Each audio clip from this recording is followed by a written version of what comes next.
जिस जटायु ने प्रयागराज की धरती पर बैठ करके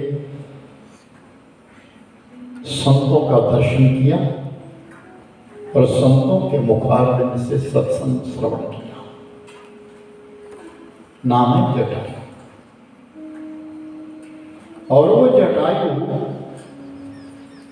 जो नौजवान अवस्था में नहीं है,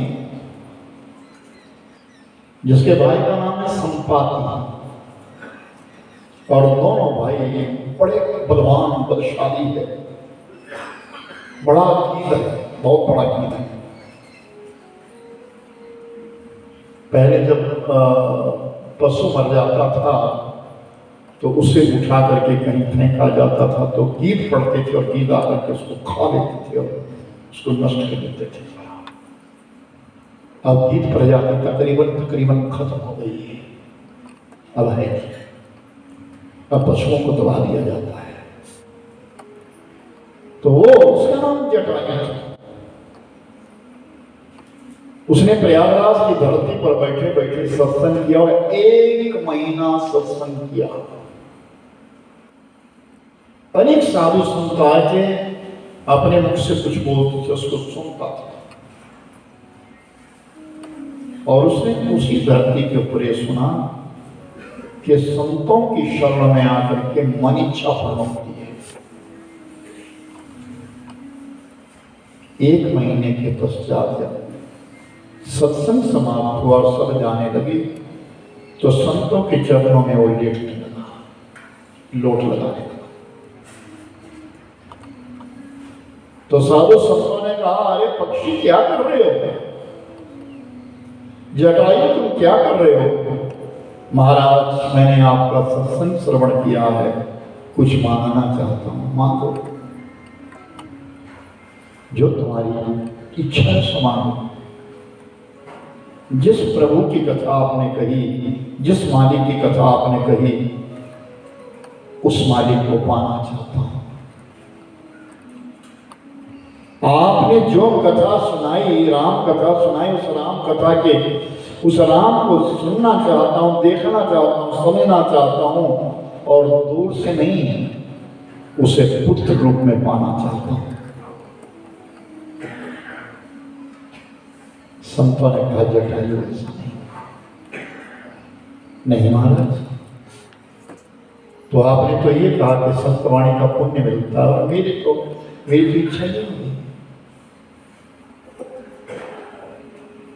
तो सब संतों ने कहा, तो सुनिए एक बात है, समय निश्चित हो गया है, दिन निश्चित हो गया है, ये त्रेता युग है। एक दिन आएगा, अयोध्या के राजा दशरथ के यहाँ एक पुत्र जन्मेगा जिसका नाम राम होगा, और वही त्रिलोकीपति होगा, 3 लोकों का मालिक होगा।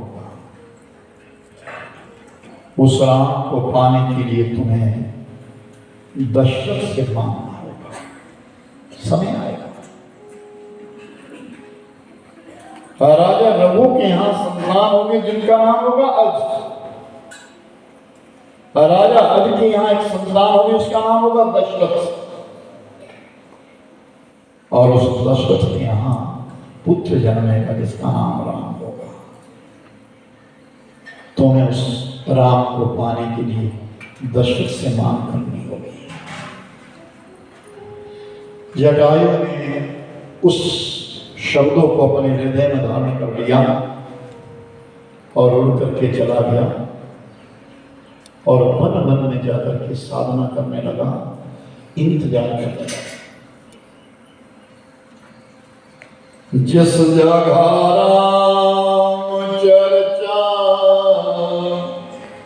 न होती कभी, कीर्तन कथा भी न होती कभी, जीना तो बहुत दूर है, अमगम हमको मरना नहीं, मरना जिस जगह साधु संतों की सेवा हो,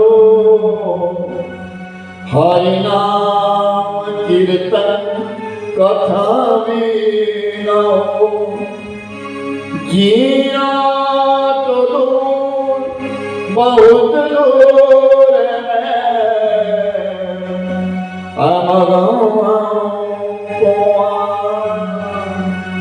मरना नहीं, मरना नहीं।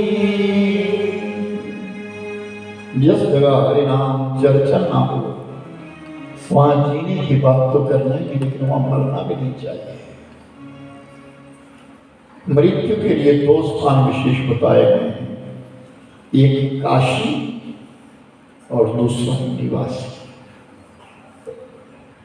एक तो जहां हमारी जन्मभूमि है, जहां हमारे रहने से हुई है, जहां हमारा समय बीता है, या तो हमारी मृत्यु वहां हो या काशी, बनारस, महावीर की नगरी बनारस, जहां आज भी हजारों लोग किराए के ऊपर मकान लेकर के इंतजार करते हैं कि हमारी मृत्यु यहाँ होगी और हम यहाँ मणिकर्णिका घाट के ऊपर हमारी इस शरीर को जलाया जाएगा, हम पंचतत्व में विसर्जित होंगे। आज भी हजारों लोग वहां किराए पर बैठे हैं।